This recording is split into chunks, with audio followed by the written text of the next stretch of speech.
월경촌의 싹트는 사랑의 노래.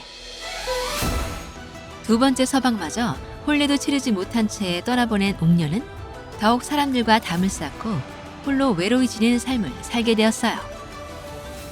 그러다 보니 월경촌 안악들의 입에 옥녀의 이야기가 오르내리게 되었어요. 아, 글쎄, 소식 들었는감? 옥녀에게 서방 잡아먹는 귀신이 쓰였다는구만. 그러게 말이야. 두 사내가 하룻밤을 넘기지 못하고 황천길을 떠났으니 두 번째 서방은 길 가던 나그네라 장례 치를 사람도 없어서 마을 사람들이 장례를 치러줬다면서요. 그러니까 자네도 조심여. 자네 신랑도 혹시 옥녀에게 흑심을 품었다가 이 세상과 하직하면 졸지에 과부 신세가 되는 거요. 우리 서방이요? 그 힘도 없는 인간이 그럴 기운이나 있을지 모르겠네요. 있으나마난 서방 가든지 말든지 내 무슨 상관이랍니까? 아이고, 이 사람 입방정은 여전하구먼. 그러다 말이 씨가 된다는 말도 몰라? 걱정 붙들어 매시오, 상님. 오늘 당장 우리 서방이 저승으로 떠난다고 해도 내 눈 하나 깜짝 안 할 것이니까.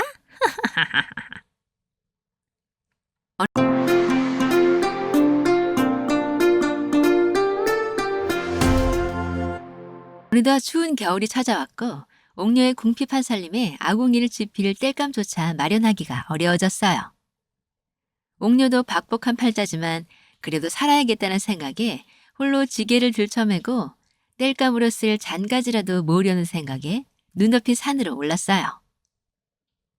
눈 쌓인 산속을 조심스럽게 올라가 언손을 녹여가며 잔가지들을 모으고 있는데 산 위쪽에서 노래를 흥얼거리고 내려오는 사내의 목소리가 들리기 시작하였어요. 이 깊은 산속에 웬 사람이 있나? 나무꾼인가? 사내는 등에 한 짐 나무를 지고 내려오다가 하얀 소복을 입고 있는 옥녀를 보고서 깜짝 놀라 부르던 노래를 멈추고 놀란 눈으로 옥녀에게 물었어요. 이 깊은 산중에 홀로 무엇을 하고 있는 것이냐? 생긴 것을 보아하니 요망한 여우가 틀림없구나. 여우면 썩 물러가고 사람이면 대답해보거라. 옥녀는 잔뜩 겁에 질린 사내의 모습을 보자 우스운 생각이 들었어요. 덩치는 커다래 호랑이도 때려잡을 것처럼 생긴 사람이 무슨 겁이 그리 많으시오? 사람 맞으니 그리 겁에 질려 서 있지 말고 가던 길이나 가시오. 사람이라고? 내 살면서 너처럼 곱게 생긴 사람을 본 적이 없거늘. 너는 분명 여우가 틀림없으렸다? 그거야. 되게 곱게 생긴 사람을 본 적이 없는 것이지. 곱게 생겼다고 다 여우겠어? 내가 여우라면 당장 그대의 간을 빼어먹지. 무엇하러 이리 쓸데없는 말이나 주고받겠어? 날이 어두워지기 전에 나도 일을 마치고 내려가 봐야 하니 신경 쓰이게 하지 말고 내려가시오. 사내가 유심히 옥녀를 살펴보니 젊은 여인이 얇은 호돈만 입고 도기 하나 없이 나무를 하고 있는지라 측은한 마음이 들기 시작하였어요. 맨손으로 나무를 하러 오신 거요? 옥녀는 장가지를 주워가며 눈길도 주지 않고 이야기하였어요. 남이사, 맨손으로 나무를 하건 맨발로 산을 오르건 대기 무슨 상관이야? 이제 날도 저물 텐데 어느 세월에 그 지게에 나무를 채우겠소? 보아하니 사정이 딱한 모양인데 내가 오늘 한 나무 한 짐 드릴 터이니 그만 산을 내려갑시다. 옥녀가 장가지 몇 개밖에 모으지 못한 자신의 지게를 바라보는데 세찬 바람이 얼굴 애리듯 횡하니 불고 지나가니 더 이상 산에 머물고 싶은 마음이 사라지고 말았어요. 그런 옥녀의 모습을 사내는 물끄러미 바라보고 있었어요. 결국 두 사람은 함께 산을 내려오게 되었고 옥녀가 빈지게를 낑낑대며 들고 내려오는 것을 보고는 사내는 옥녀의 빈지게도 함께 들고 힘차게 산을 내려오는 중이었어요. 그 지게도 이리 주시오. 이러다가 날 저물겠소. 옥녀는 민망한 표정으로 자신의 지게마저 사내에게 내어주고 산을 내려왔어요. 옥녀의 집에 함께 당도한 사내는 옥녀의 집 마당에 자신이 해온 한 짐 가득한 지게를 내려놓고 빈 지게를 들고 자신의 집으로 돌아갈 차비를 하였어요. 그럼 이 나무는 부인이 쓰시오. 나는 내일 또 나무하러 가면 되니까. 아니, 그래도 어찌 제가 이것을 받을 수 있겠어? 나는 되었으니 그냥 가져가시오. 힘들게 내온 것인데. 사내는 굴뚝에 연기가 나지 않는 옥녀의 집을 보더니 다시 말을 꺼냈어요. 그럼 이 엄동설 안에 아궁이도 지피지 않고 어찌 주무신단 말이오? 내 집엔 땔감이 넉넉하니 그냥 받으시오. 그럼 댁의 이름이라도 알려주시오. 나중에 보답이라도 하게. 사내는 빈지게를 들고 멀어져 가며 옥녀에게 외쳤어요. 아랫마을 사는 천득이란 놈이오. 그럼 나중에 또 봅시다. 천득이는 홀어머니를 모시며 살아가고 있는 아랫마을의 노총각이었어요. 없는 살림의 외모도 그저 그래 나이가 차도록 혼처를 찾지 못하고 머리를 따은 채 살아가고 있었어요. 하지만 성실하고 힘도 좋아 마을의 크고 작은 일에 늘 보탬이 되는 일꾼이었어요. 아니, 왜 이렇게 가슴이 콩닥콩닥거리며 멈추지를 않는 것이지? 살다가 이런 일은 또 처음이구먼. 집에 들어가니 늙은 어머니가 천득이를 맞으며 이야기했어요. 그래, 추운데 나무하느라 고생이 많았지? 어여 아랫목에 들어와 몸 좀 내기거라. 근데 어찌 빈지게만 달랑 들고 온 것이냐? 그럴 일이 있었어, 엄니. 그런데 엄니, 나 장가나 갈까요? 어머니는 아들의 뜬금없는 물음에 아들을 꾸짖었어요. 그것이 무슨 아닌 밤중에 씨나라 까먹는 소리냐?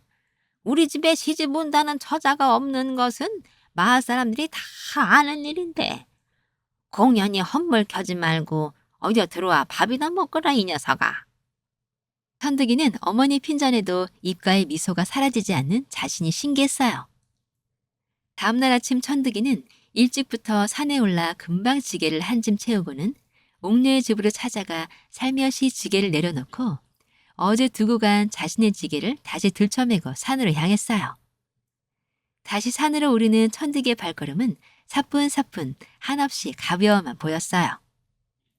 옥녀가 잠시 문을 열고 마당으로 나와보니 지게에 한가득 나무가 있는 것을 보고는 깜짝 놀라 생각했어요.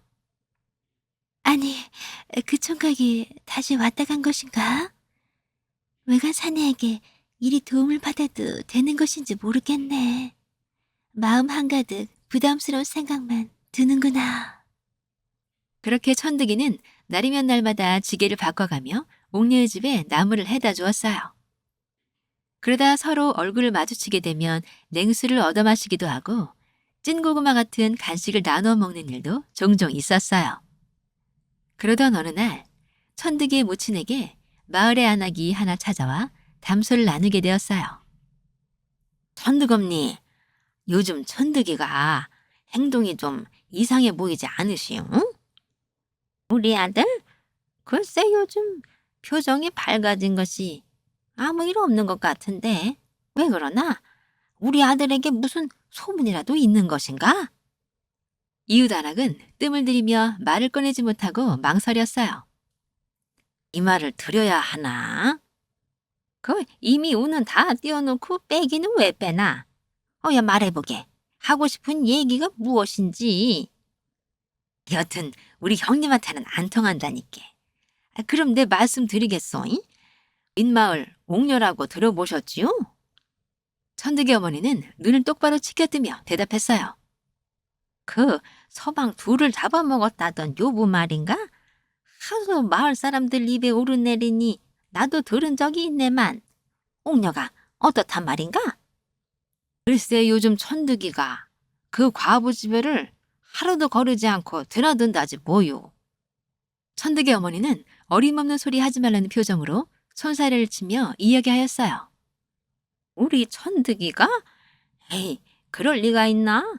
숫기라고는 하나 없는 놈이 어찌 그런 짓을 하고 다니겠는가? 못 믿으시겠지만 이미 마을에 소문이 파다하네요.